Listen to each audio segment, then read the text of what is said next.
ሰላም እንዴት ናችሁ? ውድ የማን ዩናይትድ ኢትዮ ፋንስ ተከታታዮች በያላችሁበት ሰላማችሁ ይብዛ። በርካታ ስፖርታዊ መረጃዎችን ወደ እናንተ ዛሬም ይዘን ቀርበናል።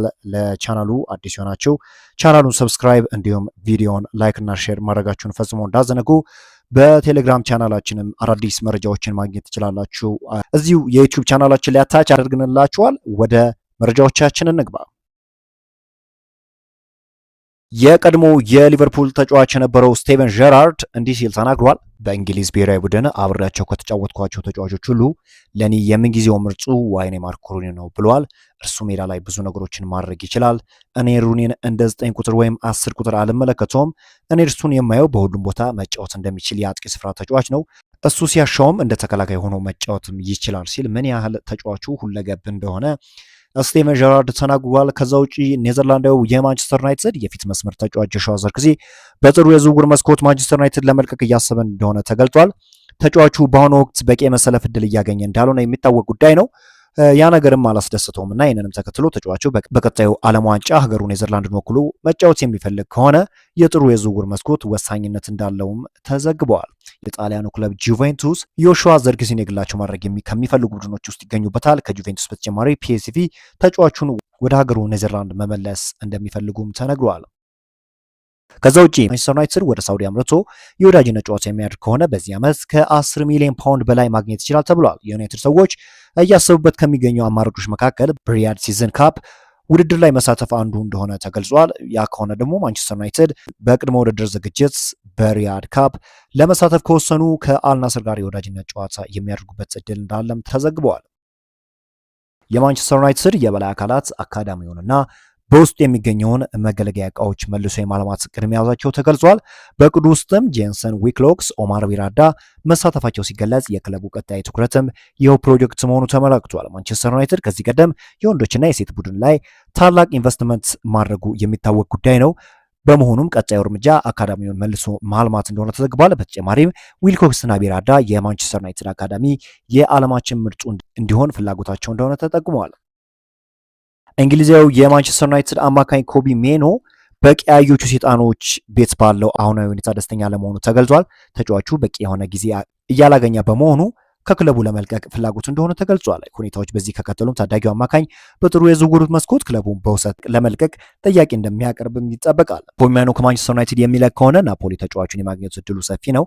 ኮቢ ሜኖ ወደ ጣሊያኑ ክለብ ማምራት የሚመርጥ ሲሆን በተለይም ከራስመስ ሆይሉንድና ማክሲሚሊያኖ ጋር ማበረታቻ ማግኘቱም ተገልጿል። ዛሬ አንዳንድ ምንጮችን መመልከት ነበርና አንቶኒዮ ኮንቴ በኮቢ ሜኖ ላይ ያላቸው ፍላጎት ጠንከር ያለ እንደሆነና በጥር የዝውውር መስኮት በቋሚ ውል ከማንቸስተር ዩናይትድ ማስፈረም እንደሚፈልጉ ከፍተኛ የሆነ ሙከራን ለማድረግም ዝግጁ እንደሆኑ ነው የተገለጸው።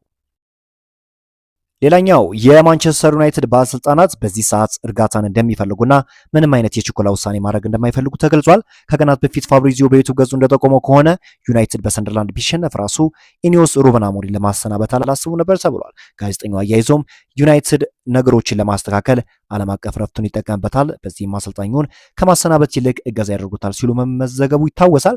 በመሆኑም በኢኒዮስ መሪነት የሚንቀሳቀሰው ቦርዱ በአሞሪም የረጅም ጊዜ እቅድ በእጅጉ እንደሚተማመን ተነግሯል።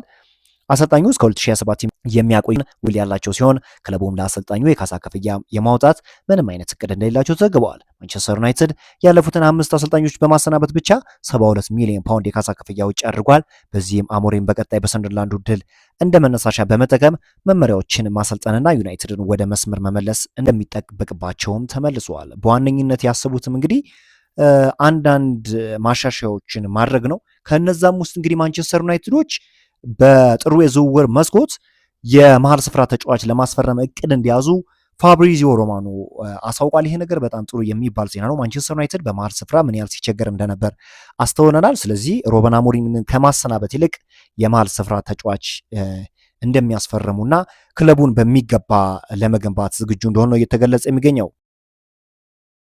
ላመንስ ግሩም ጅማሮን አድርጓል። ለአንድ ትልቅ ክለብ የመጀመሪያ ጨዋታን ማድረግ በጣም አስፈላጊ ነገር ነው ብዬ አስባለሁ። ደግሞም በብቃት ተወጥቶታል። አሁን ላይ ዩናይትድ እሱ ላይ የሙጥኝ ማለት አለበት። ከዓለም አቀፍ ረፍት በፊትም የመጀመሪያ ጨዋታውን እንዲያደርግ ማድረጋቸው አንድ የሚያመላክተው ነገር አለ።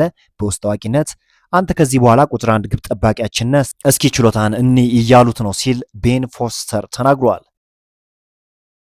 ማንቸስተር ዩናይትድ በቀጣዩ የውድድር ዓመት እንደ አውሮፓውያኑ አቆጣጠር 1970ዎቹ የውድድር ዘመናት ሲጠቀሙበት የነበረውን መለያ በዘመናዊ መልኩ በመስራት ዋነኛ ማሊያቸው ለማድረግ አቅደዋል ተብሏል። በዚህም በዋነኝነት ክለቡ ከ1975 እስከ 1980 ሲጠቀም የነበረውን ባለኮሌታ ማሊያ የበፊት ይዘቱን ሳይለቅ በዘመናዊ መልክ ለመስራት እንዳቀደ ተነግሯል። የሚሆንበት ምክንያት በጊዜው ማንቸስተር ዩናይትድን ሲያገለግሉ ለነበሩ ሌጀንዶች ትልቅ አክብሮት ለመስጠትና የተለያየ ውበት ይኖረዋል ብለው በማሰባቸው እንደሆነ ተዘግበዋል። ማንቸስተር ዩናይትድ እጅግ ወርቃማ የውድድር ዘመን ካሳለፈባቸው ጊዜያት አንዱ ይህ የ1970ዎቹ ማለትም 1970-80ዎቹ ያለው የውድድር ዓመት እንደሆነ የሚታወቅ ጉዳይ ነው። እንግሊዛዊ ተከላካይ ሃሪ ማጉዌር በ2020 በግሪክ ማይኮኖስ ከታሰረ በኋላ የክስ መዝገሙን ለመስማት የነበረው ጊዜ ቀጠሮ 4 ጊዜ መራዘሙ ተገልጿል። ከረጅም ጊዜ ቆይታ በኋላም በሳይሮስ ከተማ ረቡዕ ጠዋት ስለ ማጉዌር የክስ መዝገብ አዲስ ነገር እንደሚኖር ሲገለጽ የተጫዋቹ ጠበቆች ወደ ስፍራው ማቅናታቸው ተሰምቷል።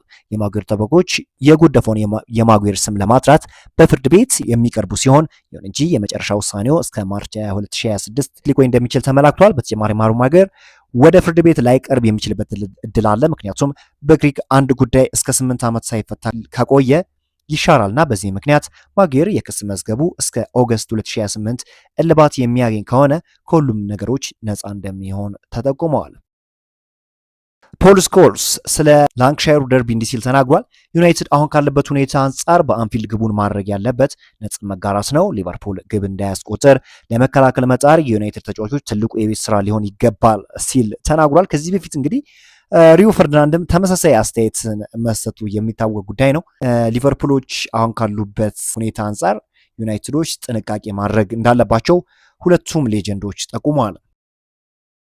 የብሩኖን ወደ ሳውዲ ማምራት በተመለከተ እንግዲህ አዳዲስ መረጃ ወጥቷል። ተጫዋቹ እስካሁን ድረስ ትኩረቱ በማንቸስተር ዩናይትድ ላይ መሆኑ ሲገለጽ አምና በማንቸስተር ዩናይትድ ቤት ውሉን ለማራዘም የቅርብ ጊዜ ትውስታ ነው። እንግዲህ ውሉን ማራዘሙም የቅርብ ጊዜ ትውስታ ነው። በዚህም በአሁኑ ሰዓት በተጫዋቹ የዝውውር ጉዳይ ዙሪያ ተጨባጭ ነገር እንደሌለ ተሰምቷል። ነገር ግን ይህ ነገር ሊለወጥ ይችላል። ምናልባትም የሳውዲ ክለቦች በቀጣዩ የዝውውር መስኮት ብሩኖ ፈርናንዴዝ ለማስፈረም ጥረት ማድረጋቸውን እንደሚቀጥሉ ተገልጿል። ይሁን እንጂ የማንቸስተር ዩናይትድ አምበል የሆነው ብሩኖ ፈርናንዴዝ አሁንም በማንቸስተር ዩናይትድ ቤት የመቆየት ፍላጎት እንዳለው ነው እየተገለጸ የሚገኘው። ነገር ግን በክረምቱ የዝውውር መስኮት በከፍተኛ ዋጋ ዩናይትድ ሊለቅ የሚችልበት እድል አለ። ሊዛንድሮ ማርቲኔዝ የሜዳ ላይ ልምምድ ማድረግ ጀምሯል። ምንም እንኳን መደበኛ የእግር ኳስ ልምምዶችን እየሰራ ባይገኝም ቀለል ያሉ የኳስ ልምምዶችን መስራት መጀመሩ ተዘግቧል። ባለፈው ሳምንት ያደረገው የኤምአርአይ ምርመራም በፍጹም አካላዊ ጤንነት ላይ እንደሚገኝ ማመልከቱ ተሰምቷል። በመሆኑም የማገገም ሂደቱ በጥሩ መልኩ እየሄደ እንደሚገኝ ሲነገር እስከ ጥቅምት ወር መጨረሻ ድረስም እንደሚመለስ ተነግሯል። ውድ የማን ዩናይትድ ኢትዮ ፋንስ ተከታታዮች በዛሬው ዕለት እንግዲህ አዳዲስ መረጃን ወደ እናንተ ይዘን መጣን። አዳዲስ መረጃዎችን አሁንም በቴሌግራም ቻናላችን ማግኘት ትችላላችሁ። ዩቲዩብ ቻናላችን ላይ አታች አድርገንላችኋል። በአዳዲስ ስፖርታዊ መረጃዎች እስክንገናኝ ድረስ መልካም ሁሉ ተመኘው።